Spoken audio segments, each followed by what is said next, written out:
Avengers Doomsday 2026. This is a can't-miss event, the rebranded follow-up to what used to be the Kang Dynasty. Rebuilt after Marvel cut ties with Jonathan Majors and pivoted to a new big bad. The pivot became a headline. Pretty much it's obvious right now if you live under the rock, they made Robert Downey Jr. come back as Doctor Doom.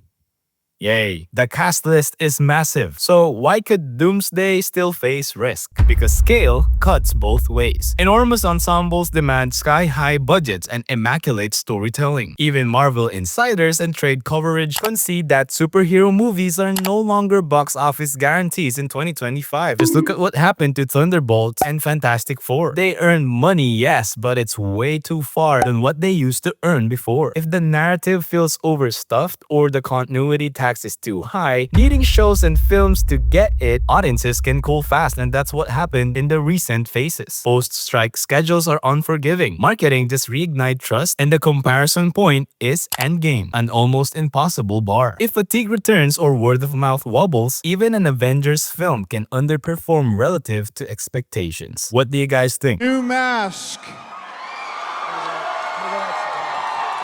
Same task. What can I tell you? I like playing complicated characters. Spider-Man Brand New Day 2026. So Tom Holland is back and well, he had an accident, but I think he's back on set now. So Spidey's track record is stellar, but this chapter promises a darker, more grounded, fresh start after No Way Home. That reset is exciting. Remember, no one knows Peter anymore. Can I help you?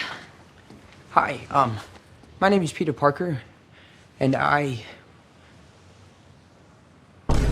If the movie reads smaller after multiverse fireworks or if the tone tilts too downbeat, casual audiences who showed up for spectacle may hesitate. Add the reality that superhero attendance has become more volatile since 2023, and the fourth entry's expectation versus scale dynamic is real. The release date is firm. The appetite is the question. If trailers don't communicate a must-see event, not just homework for the next crossover, a Spider-Man dip, while unlikely, could be possible. I have high hopes for Spider-Man because Spider-Man is really well known for everyone. And plus, can you see all the behind the scenes now? They're not hiding it. They're trying to show it off to build hype. And what do you think, guys? Was it effective? Vision Quest 2026. Paul Bettany's White Vision finally gets the spotlight with Terry Matalas steering the series. How did Vision come to you? Because I know that that's where you are right now. And I don't know what you're talking about. Creative upside is huge. Format experimentation, identity and memory themes, maybe even legacy characters. But the platform reality matters. Marvel's streaming viewership has slipped since the post-pandemic surge, and deep-cut characters face a steeper marketing hill. If the hook plays too cerebral or the show leans heavily on continuity from WandaVision without a clean on-ramp, completion rates and cultural impact could lag, especially with TV fatigue. Excellence can overcome that, yes. But recent data trends say it won't be easy. As a carbon-based synthesoid, your memory storage is not so easily wiped. May I? Blade, to be announced. Mahershala Ali is an A-plus choice. Not just sure with Jurassic Rebirth, but... It was just like a bunch of so I had no clue what we had done. Development has been a headline roller coaster. Director exits, rewrites, and finally removal from Disney's dated release calendar before reassurances it's still happening. That history doesn't doom the film artistically, but factually, it raised risk. Long, public delays can dent momentum, inflate budgets, and breed skepticism. If production restarts with clarity and a killer trailer, Blade's new tone for Marvel pitch can hit. If not, if the story feels stitched together or the marketing can't define the vibe, this could underperform the brand's hopes, especially given that horror superhero hybrids already occupy a niche. Just look at what happened to Doctor Strange in the Multiverse of Madness. When will you start filming Blade?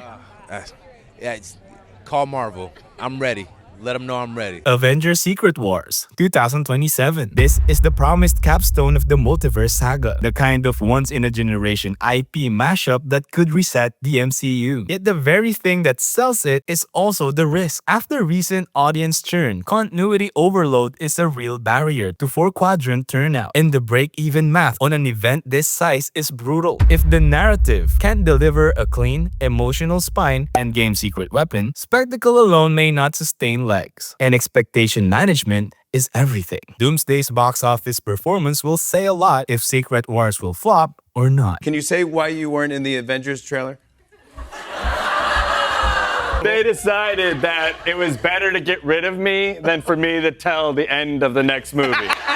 Wonder Man 2026. Yahya Abdul-Mateen II leads a Hollywood satire meets superhero riff, with Andrew Guest showrunning and Destin Daniel Cretton executive producing. The risk isn't talent, it's positioning. Simon Williams is a B-tier name. Satire is a tone that's hard to market broadly, and Disney Plus originals have wrestled for share of attention amid an oversupplied streaming landscape. The good news, the trailer is out. You can watch it and look for yourself if it will work or not. This is a huge challenge because you have to convince non-diehard fans that they need to watch this show. In the comics, Wonder Man can take on the likes of Thor. So power-wise, what tier would you put Simon in the MCU? Like, is he a guy who could maybe could have taken Thanos down? I'm gonna always go for Team Wonder Man right now. I think it'll be a good fight. Shang-Chi and the Legend of the Ten Rings 2. To be announced. Their first film was a bright spot in 2021. A sequel feels inevitable, but years of silence and shifting priorities, Spider-Man 4, and TV duties created a perception gap. Sequels that arrive late without a clear, this is bigger and different pitch can cool demand. If Doomsday uses Shang-Chi brilliantly, it can supercharge interest. If his presence feels cameo-sized, the character's momentum risks stalling. Simply put, the long runway and uncertain timing are the flop factors here, not audience affection for the character. Simu Liu's been posting a lot of frustration about not getting a sequel, so I'm not really sure where this is going. If it doesn't have a good spotlight in Doomsday, this movie is in trouble. It was such a massive hit, there has to be another one.